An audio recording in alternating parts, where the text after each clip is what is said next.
Everybody, Steve DeLaviaga. I am here with my brother from another mother, Mr. Brian North from North and Co. Uh, I just, there's so much we can get into to begin with, but I knew Brian as he was starting the brokerage. And I promise you it's a book, what he's done. It's a movie, what he's done.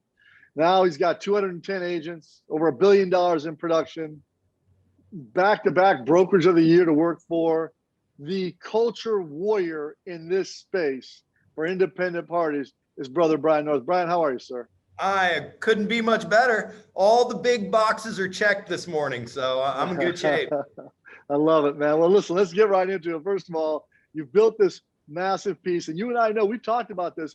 There's chaos in the broker world. You've got, your Kellers and your Realogies and your Remaxes all trying to reinvent. You've got EXPs and Reels and Fathoms and da. All these things are occurring, right? But let's be honest, what is the single biggest thing your brand does today that gives you a competitive advantage in your brokerage? What is it? Man, we focus deeply on the people. And you know that, man. I mean, it's been something, it is. I said to you on an airplane, I don't know if you remember this, it was probably 3.5 years ago.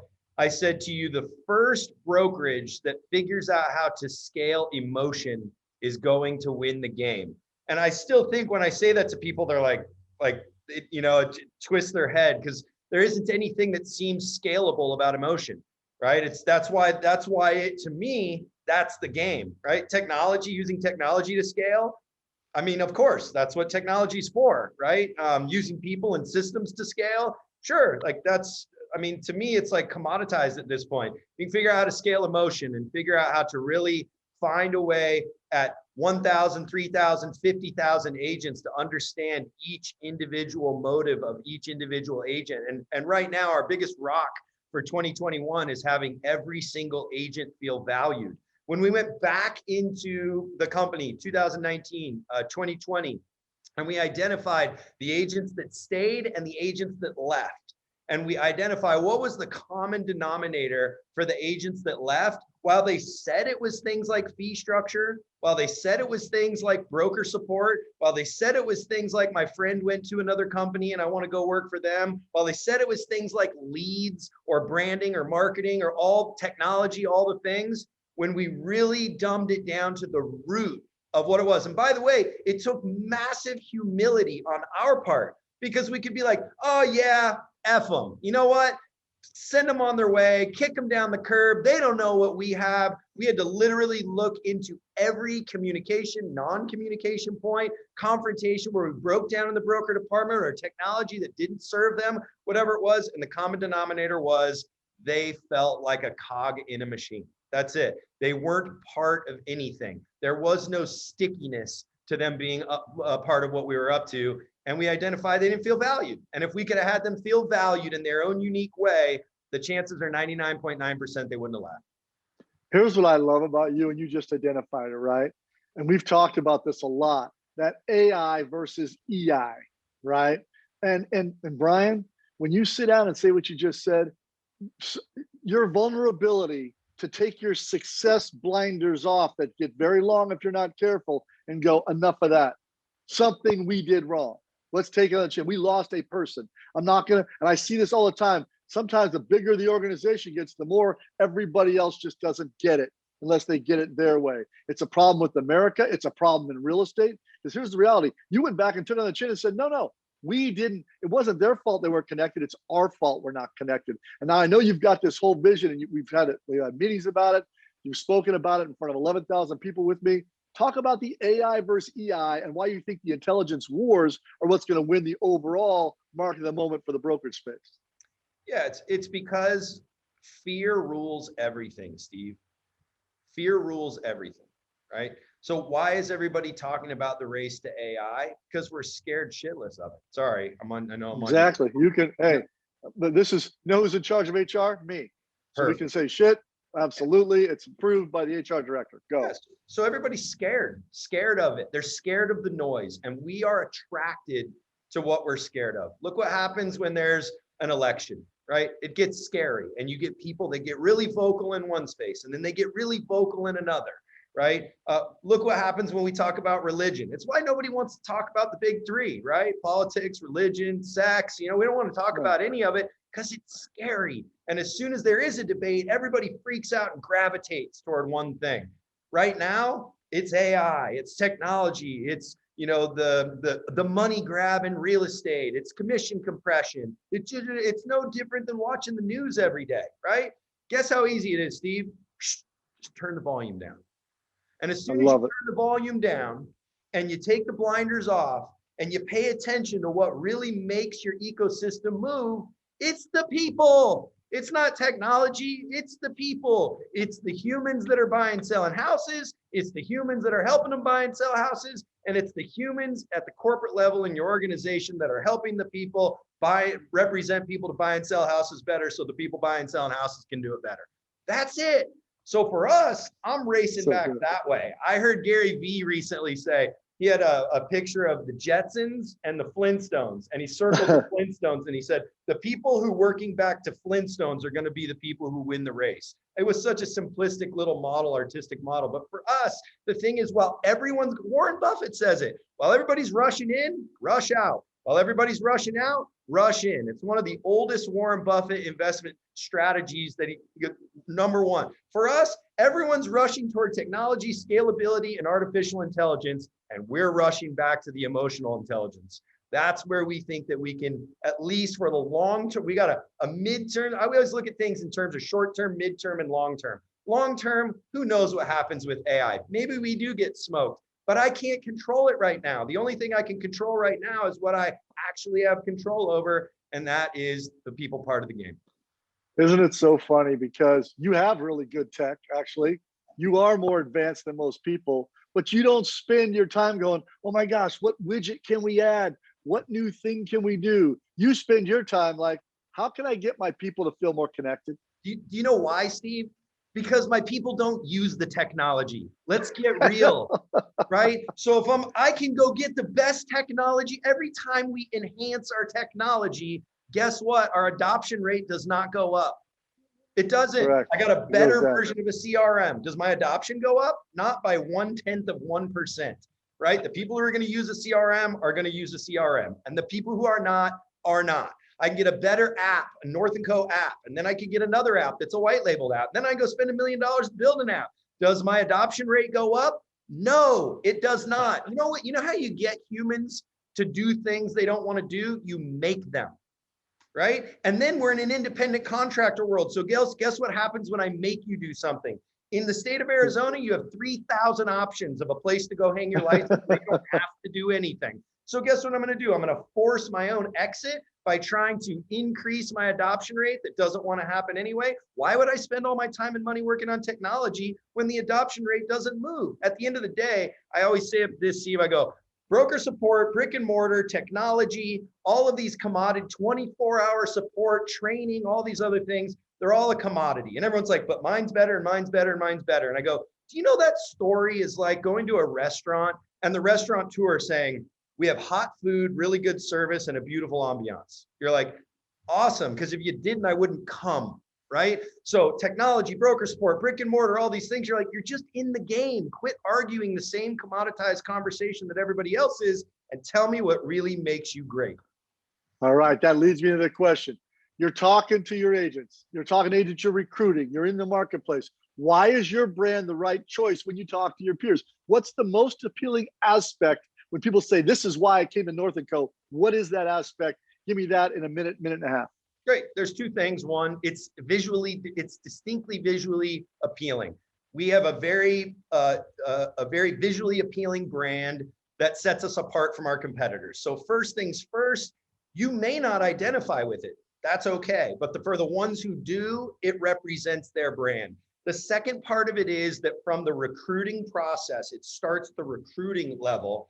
Our agents understand what it means to be at North & Co. And it's a micro nuance that creates a lot of other really magic things in the future. But when you go to somebody, especially an independent, right? We're an independent. And so as an independent, when people go into the field to a listing appointment, they're going up against a big box. They'll say something like, oh, I've never heard of your company before. Like, what can you tell me about it? And when you can start with what it means to be at the brand, it instantly separates you from the big box, because 99.9999% of agents cannot tell you what it means to be at a big box company. And what does it mean to be at North & Co? What's their answer when they get that from the consumer, that question? We help them understand how actually the logo and the brand was designed. There's two parts to our logo. There's the North & Co logo, and then we have a tagline that is real estate by trade. When we went through the creation of our brand, they asked us a couple of distinct questions. One of them was, what are 3 brands that appeal to you visually, and what are 3 brands that appeal to you emotionally? The 3 Love brands it. What were they? Go ahead. The 3 brands that appeal to you visually are the ones that give you an idea of what it's going to look like. And for us, we wanted it to be simple, timeless. We didn't want to have to rebrand in a year or two. Those 3 brands were Mont Blanc, Hugo Boss, and Audi. Okay, so if you look at our logo, timeless, simple, but it's also black and white. And they understand that there's a metaphorical approach to black and white, which is you get what you get at North & Co. Okay. And then we had the brands that appeal to you emotionally. And emotionally, those were Vans, skateboard shoes, and Levi's jeans. They've stood the test of time. They're durable. There's a value association with them. And there's one other one, wasn't there? Big one. The biggest one, Anthropologie, the women's clothing store. And Yes, I'll share that with you. So Vans and Levi's is this. You can go to the skate park downtown and see a kid wearing Vans and Levi's, and you can go to the country club and see someone wearing white Vans deck shoes and Levi's jeans. So they've crossed all demographics. So you have this very durable, value-based brand that also cross all demographics, and that stands true for where we're at. The short version on Anthropologie is when I was a youngster and I was courting my wife. It was her favorite store. We didn't have one in Durango, Colorado. And I was working at Blockbuster Video, making $4 an hour. And when I would hitchhike my way to surf trips in places like LA and San Diego, I would always go to Anthropologie with $40 in my pocket, and they made me feel like I had $1 million. And I never forgot how, as a brand from a corporate space, they made me feel, even though I didn't have a lot of money. And I want that to transcend from our agents to our clients. You know what? And I think when I talk to your agents, you know what they tell me all the time, Steve? We are an open source learning entity. Describe what that means, because you're so passionate about the fact that you come here. That's been our success, our open source. Yeah, I mean, at the end of the day, when you're small, I mean, think about, Braveheart, William Wallace. You know what I mean? You have to have a collective belief from your people that they can win the war. And what I saw, all I've ever done, Steve, is I just went out and looked at the industry at large, identified what the massive flaws were, and then came back internally and filled that gap. And one of the biggest flaws in the world is you have, these big box companies beating their chest that our brand, our international brand, we've got, we have referral sources all over the country, and we get to use our agents and all these things that are said. And then you go into the office and someone's making their new open house flyer, or they're making cold calls, or they're posting on social media. And as soon as their colleague walks behind them, they cover it up, So we all work together and we all work at the best brand, except we're all working against each other underneath one umbrella. What happens if I start showing you my new flyer? Well, then I might need something and you'll show me your new flyer. And then all of a sudden, if we're showing each other our flyers, or we're giving each other our scripts, or now we're down to where we have agents that are team leads sharing employment agreements and legal and disposition agreements of how to fire someone properly and how to retain their leads from the CRM or give it to them, or compensation structures. All of a sudden, what that happens is you're accelerating people's growth in a very custom way, and it takes the pressure off of the leadership so that we can focus on things that are really important, like tapping into the agents and having them feel valued. I love it. All right, let's get a little rogue here, man. Multiple brokerages now, my brother, are going public, have downlines, have revenue sources, have stock, have all these things. How in the world is a little independent brokerage going to compete with all of this financial opportunity and downline and stock and MLM and all of that? How are you going to compete with that? Yeah, it's unfortunately, it's a tough thing to articulate on a screen where people can understand it. We have 2 agent groups at North & Co. who passed on EXP early, and they know they missed out on likely hundreds of thousands of dollars in stock. And both in the last 6 months have come to me and said, I want the message was this: Brian, I just want you to know that I know you know that we lost out on 6 figures worth of stock income with EXP, and we made the best choice we could have ever imagined. Okay. Why? Because we are part of something, right? Some of the oldest adages in the book, if you go to business coaches all over the world and all over the country, people will make less money to be a part of something. This is true in the corporate world. This is true in really in any ecosystem anywhere. So long as you know your value in your own work, you will. Now, does that mean we're turning a blind eye to these opportunities? Not at all. We have now a recruiting structure where any agent that brings on another agent gets paid in perpetuity for the life of the agent, right? So we have structures in place so that we can compete with them. Do we have stock? Are we going to go public? I don't know. Maybe we will, maybe we won't. But we've got to make sure that we're in the game, and we've got to make sure that it's adequate enough to keep people excited. So while we're making sure that we're staying up with the trend, I think that feels best to put it that way. We're not selling ourselves out to be them either. I love it. What you've done is you just pick a nugget, pick a nugget, pick a nugget. It works to have your best agents help you recruit. It does. Yep. All right. So let me ask you this, and this is, now I'm going to be the pessimist here and you be the optimist. Okay. Does brokerage even matter? I mean, you're an agent, does all the work. A lot of the time, especially in Arizona, it's the biggest 100% pay little, get little model in America. Can't an agent just go anywhere and do what they do? And shouldn't they just be looking for the cheapest, least expensive options so they can keep the most money because they do all the work anyway? Why does a brokerage matter? Yeah, it matters, but it matters very differently than it ever did. Okay. So here's what brokerage matters. Who are you running with? Okay. Who are you running with? So it goes like this. There are people that are satisfied doing what they're doing in their life. And there are people satisfied making the money they want to make in their life. They're two very distinctly different things. You and I both know rich people that are miserable, and we know poor people who are happy. Okay. So you have to separate them and go, are you happy in the ecosystem you're living in, whether that's home, business, whatever it might be? And are you happy with the money and the income that you're earning in your business life?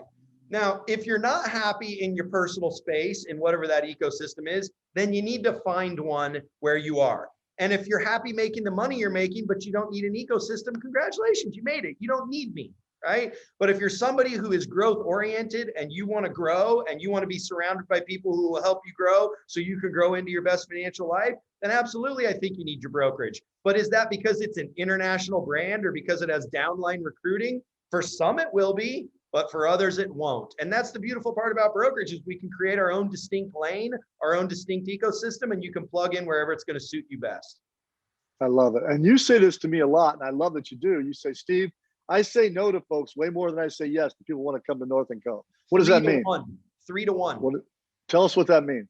Yeah. I mean, at the end of the day, it starts with production. So the easiest no for us is we don't take brand new agents. That's the first one. The life cycle of getting somebody from 0 deals to their first deal and compare it to the fallout rate, it's just too much work for us, especially when we're spending so much time on the EQ side of it. However, we do allow them to come on under a team lead, but it's the team lead's responsibility by way of our tutelage that allows that to happen. We also have a minimum standard of production, which is 12 units annually or 3 million in gross production. We picked that because it was 3 times the national average. If that doesn't work or it's not something you want to sign up for, you're a part-timer, we say no to that as well. Those are some easy low-lying fruit. And then the third one is, if you're just not a good human being, we have plenty of stopgaps in our ecosystem that you're going to sniff, you're going to rise to the top or rise to the bottom, however you want to look at it. And we've got an exit strategy for you. We've sat across the table from $30-40 million producers who we knew would just get completely gobbled up in our ecosystem because the bravado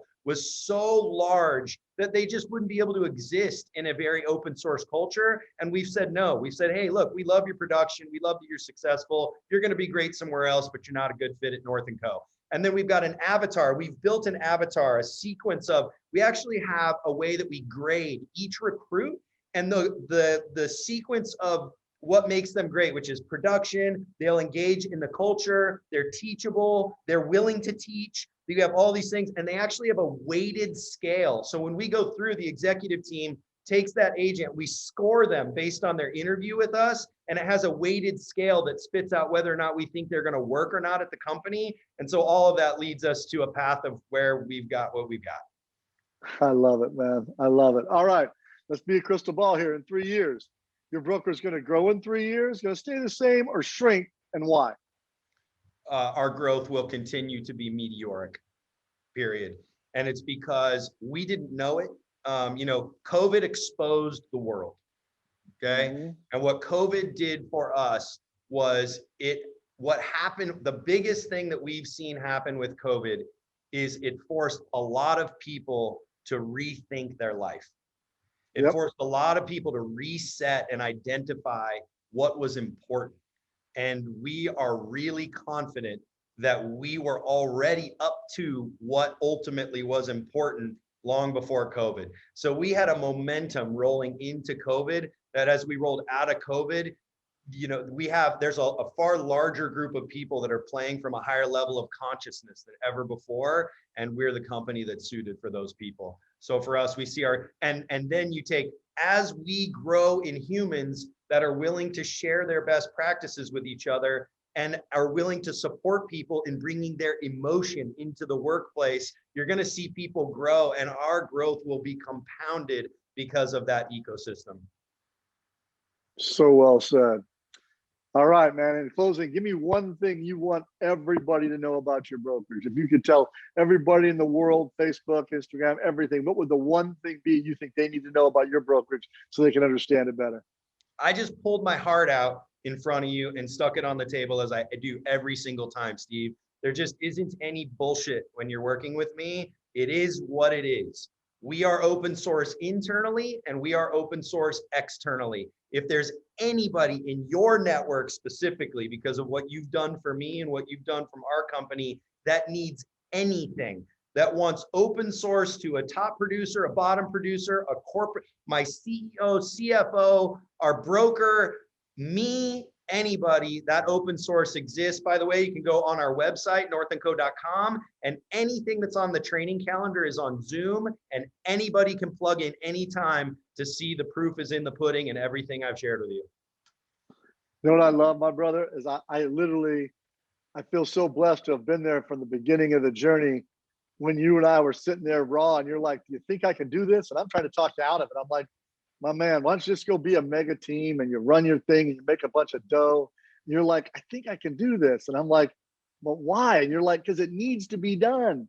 No one cares, Steve. No one cares about it. I want to care about it. And I'm thinking to myself, gosh, this poor sweet young guy, man. I'll be there to grab him though when it doesn't work. And here you are, one of the biggest brokerages with the most production. See, it's not just about 1,000 agents doing 1.5 deals a year. It's 210 agents doing 12 or more deals a year. That's the magic for me, because what you've done is put yourself as one of the best broker entities in the United States to plug and hang your hat for growth. And that's a great story. So I love you, brother. I'm so proud of you, and congratulations. And believe me, we get independent brokers like Brian North. That's where the independent world continues to thrive. Thank you, my brother. Love you. Awesome. Love you, Stevie. Have a great week, brother. You too.